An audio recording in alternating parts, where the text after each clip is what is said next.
A graça e a paz do Senhor Jesus.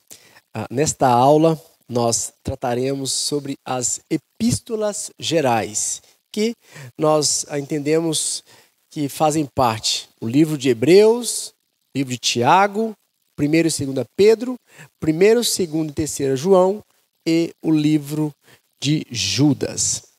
Nós trataremos, como nós fizemos nas cartas paulinas, de maneira introdutória cada um desses livros, e você terá a oportunidade de aprofundar no tema, estudando os comentários, lendo os comentários, de modo que você possa ter uma compreensão, ou melhorar a compreensão, aprofundar mais na compreensão de cada um desses livros. Então, a carta aos Hebreus é uma carta que há um debate na história da igreja entre teólogos acerca de tentar entender quem escreveu essa carta. É nítido que o autor dessa carta tinha um conhecimento profundo do Antigo Testamento. Por isso que alguns atribuem, como Jerônimo e Agostinho atribuem essa carta como tendo sido escrita pelo apóstolo Paulo. Mas há outros que consideram, por exemplo, Clemente de Alexandria, consideram como tendo sido escrita por Lucas. O mesmo escreveu o livro de Atos e o Evangelho de Lucas.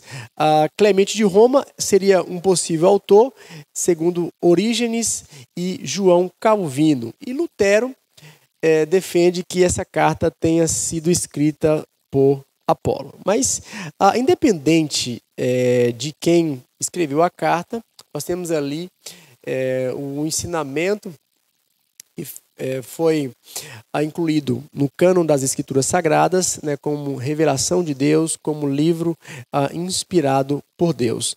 Esse termo que nós entendemos de epístolas gerais, em algumas Bíblias também aparece como epístolas universais ou católicas. Essa expressão ela foi elaborada pelo historiador da igreja Eusébio, lá no século III, século IV, a partir do grego, da palavra católicos. Aí chegou essa definição de epístolas ou cartas gerais. A palavra católico significa geral. Então, por isso tem esse entendimento aí de serem cartas gerais. Então, nós temos aí essa incerteza quanto à definição do autor da carta aos Hebreus. Porém, as outras cartas, como a carta de Tiago, é atribuída ao irmão de Jesus, seria Tiago. João, esse é o João apóstolo de Cristo, as 3 cartas, e Judas também seria irmão, ou podemos dizer, meio-irmão de Jesus. Sobre Judas ser esse meio-irmão de Jesus, nós vemos que a tradição cristã interpretou Mateus 13:55 e atribuiu o livro de Judas como sendo este que aparece aqui em Mateus 13:55, que lemos assim: não se chama sua mãe Maria e seus irmãos Tiago, José, Simão e Judas? Esse seria o Judas, segundo a tradição cristã, que é um dos meio-irmãos de Jesus, o autor dessa carta, que nós vamos mencionar alguns detalhes mais à frente um pouco. Então, como nós falamos acerca das cartas paulinas, as cartas também elas eram direcionadas a igrejas, a grupo de pessoas, ou a pessoas especificamente, com algum propósito.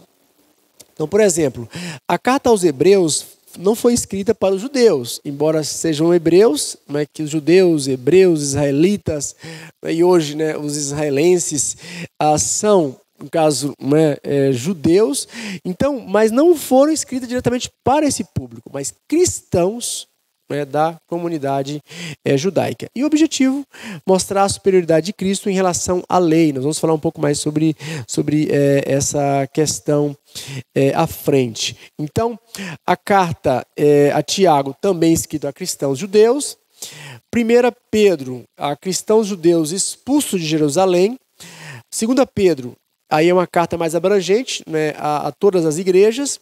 1 João, também a todas as igrejas. 2 João, a uma igreja local. 3 João, a um cristão chamado Gaio. Judas, a cristãos em geral. Então, nós lendo, por exemplo, o livro de Hebreus, nós vamos começar fazendo alguns destaques aí, tendo o tema, né, superioridade de Cristo no livro de Hebreus, é nítido nos capítulos como o autor destaca a superioridade de Jesus. E aí pensamos, né, entre nova aliança e velha aliança, alguns elementos da velha aliança e da nova aliança, e Jesus sendo este, né, que em todos os aspectos é revelado como superior. Então, nós vemos no capítulo 1, Jesus sendo revelado como superior aos anjos. Os anjos, nós vemos como mensageiros de Deus, aparecem na velha aliança quanto na nova aliança, mas são criaturas de Deus, mensageiros de Deus. Então Jesus é superior aos anjos. Ele é o Criador, Senhor de toda a criação. Nós vemos também que, em comparação à antiga aliança, né, Moisés como representante da antiga aliança, Jesus é visto é revelado como superior a Moisés. No capítulo 3, a partir do versículo 6, nós lemos isso. Jesus também é superior ao sacerdócio levítico, ou sacerdócio de Levi. E lemos isso no capítulo 4. Jesus, ele é o sumo sacerdote e ele é superior à ordem levítica. E segundo o autor de Hebreus, né, a ordem sacerdotal de Jesus é intitulada, né, como Ordem de Melquisedeque, né, como uma figura que aparece, né, no Antigo Testamento, mas que não tem, não se menciona, né, o nome de pai, nome de mãe. Então, não é alguém que não é mencionado a sua origem. Então, nesse aspecto, Jesus é superior, é o sumo sacerdote da Ordem de Melquisedeque. E também dentro da estrutura, né, sacerdotal levítica ou do ritual, daquilo que fundamentava a antiga aliança, de todo aquele ritual que participavam os sacerdotes, segundo a ordem levítica, Jesus é superior. Ou o ato de Jesus de morrer na cruz, de se oferecer como Cordeiro de Deus, é revelado como sendo superior a toda aquela ordem, todas aquelas práticas do Antigo Testamento. Uma vez que o sacrifício de Jesus foi único, perfeito, eterno. Os sacrifícios antigos eram repetitivos, não eram deficientes por natureza. Mas o sacrifício de Jesus não, era perfeito, e é isso que o autor de Hebreus traz, né, em toda a sua carta, né, esse entendimento que Jesus é superior à antiga aliança. No livro de Tiago, nós temos ali uma questão que aparece, né, que é debatida muitas vezes, né, com Paulo, que é a questão da fé e das obras. Então, num destaque aí, fé e obras em Tiago. Tiago fala no capítulo 2, versículo 26, porque assim como o corpo sem o espírito está morto, assim também a fé sem obras é morta. É óbvio que não há contradição entre Paulo e Tiago, uma vez que as perspectivas que eles estão trazendo da fé são complementares, são diferentes no sentido de que Paulo fala da justificação, da salvação. Tiago está falando de uma fé mais prática, que é o resultado da fé, como Paulo escreveu aos Efésios, para as boas obras nós somos criados. Então, Tiago diz, olha, se vocês foram salvos, vocês devem praticar as boas obras. Se não pratica, porque não é salvo, então não tem fé. A fé, então, está morta. Então, nós temos aí perspectivas seriam complementares, né, ao invés de contraditórias, como alguns pensam.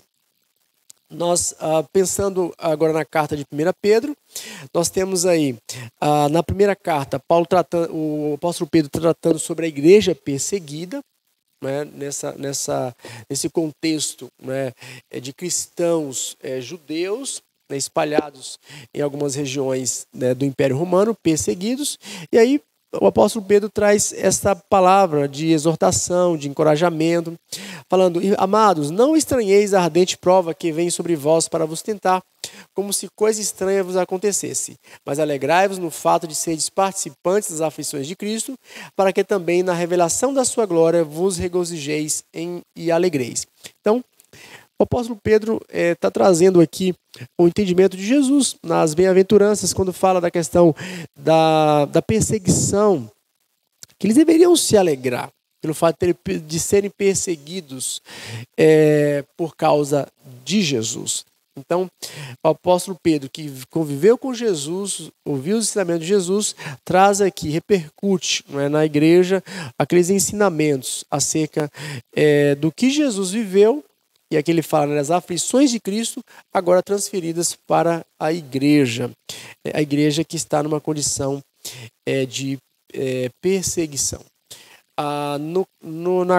Na segunda carta, Paulo traz aí uma advertência sobre a questão dos falsos mestres, o cuidado que a igreja precisava ter acerca destes que apareciam no meio do povo, como ele diz na segunda carta 2, 1 e 2. No passado apareceram falsos profetas no meio do povo, e assim também vão aparecer falsos mestres entre vocês. Então eles ensinarão doutrinas destruidoras e falsas e rejeitarão o mestre que os salvou. Isso fará com que caia sobre eles uma rápida destruição. Mesmo assim, muita gente vai imitar a sua vida imoral deles, a vida imoral deles. E por causa desses falsos mestres, muitas pessoas vão falar mal do caminho da verdade. Então, observe bem, o apóstolo Pedro, primeiro século, escrevendo, advertindo a igreja contra os falsos mestres. Algo que a gente vê em nossos dias, um cenário muito parecido. Pessoas julgando-se mestres, trazendo ensinamentos que são doutrinas destruidoras e falsas, e por conta dessas doutrinas falsas, muitos olham para a igreja e, de fato, falam mal do caminho da verdade. Por quê? Porque a igreja está fundamentada na verdade, que é a palavra do Senhor, a palavra absoluta de Deus. Não negocia a fé. Mas esses, trazendo ensinamentos falsos, esses estão colocando a igreja como quem está no erro, no engano, quando na realidade são eles que estão enganados pelos seus falsos ensinamentos. E o apóstolo Pedro traz este ensinamento aí para a igreja. Na primeira carta de João, nós temos também, o apóstolo João, ele também faz uma advertência contra os falsos mestres, assim como Pedro fez. Capítulo 1, versículo 2, filhinhos, já é a última hora, e como vistes que veio um anticristo, também agora muitos anticristos têm surgido. Quem é mentiroso, senão aquele que nega que Jesus é o Cristo? No capítulo 2, 1, 7, ele ainda diz: de fato, muitos enganadores têm saído pelo mundo, os quais não confessam que Jesus Cristo veio em corpo. Tal é o enganador e o anticristo. Então, cuidado que o apóstolo João aqui está trazendo para os cristãos acerca dos falsos mestres que apareceriam deturpando, enganando pessoas, trazendo ensinos que, segundo o apóstolo Paulo escreveu, né, são doutrinas de demônios. E, por fim, nós chegamos no livro de Judas, que, convém dizer, né, não se trata, né, do Judas Iscariotes, mas o Judas que é meio irmão de Jesus, né? Em Judas nós temos ali a defesa, o ensinamento acerca de batalharmos pela fé. A fé evangélica, a fé do Evangelho de Jesus Cristo. Isto fica claro, não é? São poucos versículos esse livro, e Judas traz esse ensinamento. Amados, embora estivesse muito ansioso por lhes escrever acerca da salvação que compartilhamos, senti que era necessário escrever-lhes insistindo que batalhassem pela fé, uma vez por todas, confiada aos santos, pois certos homens, cuja condenação já estava sentenciada há muito tempo, infiltraram-se dissimuladamente no meio de vocês. Esses são ímpios e transformam a graça do nosso Senhor Jesus, a graça de nosso Deus, em libertinagem, negam Jesus Cristo como o único soberano e Senhor. Observe que as palavras, né, tanto de Pedro, de João e essa de Judas, eles trazem um cenário do século I e um cenário que nós estamos vendo hoje. Como essas pessoas, né, dissimuladas, com aparência de piedade, trazem os seus ensinamentos, e Judas aqui fala, eles transformam a graça de Deus em libertinagem. É como se o preço que Jesus pagou não valesse de nada. É graça, mas custou a vida do nosso Senhor e Salvador Jesus Cristo. Então, esses transformam a graça de Deus em libertinagem. Judas está advertindo a igreja, aqui os cristãos, para estarem atentos a estes e pelejarem pela fé, batalhar pela fé. Ou a tradução, né, grega, a fazer apologia, ou a defesa da fé. Nós defendemos a fé não apenas com o nosso discurso, mas vivendo a fé, mostrando a verdadeira fé neste mundo corrompido pelo pecado. Infelizmente, muitos que se apresentam, né, se aparentam, né, como sendo cordeiros, mas estão vestidos, né, de lobos, vorazes, destruidores. Mas o Senhor conhece, né, e segundo o apóstolo Pedro, que nós falamos agora há pouco, o Senhor tem preparado, né, o juízo para aqueles que aborrecem a sua vontade, ou para aqueles que odeiam a vontade do Senhor e não querem seguir os ensinamentos do nosso Senhor Jesus Cristo soberano, como diz aqui o livro de Judas. E assim nós concluímos, né, essa visão panorâmica tanto, né, das cartas paulinas quanto das epístolas gerais. Que o Senhor te abençoe grandemente. E como o apóstolo Paulo disse a Timóteo, procura apresentar-te a Deus aprovado como obreiro, que não tem do que se vergonhar, mas que maneja bem a palavra da verdade. Então aprenda, conheça mais o Senhor e da sua palavra, e assim você falará, ensinará a palavra do Senhor, a sã doutrina, por onde o Senhor te conduzir. Que Deus abençoe a sua vida grandemente e até breve.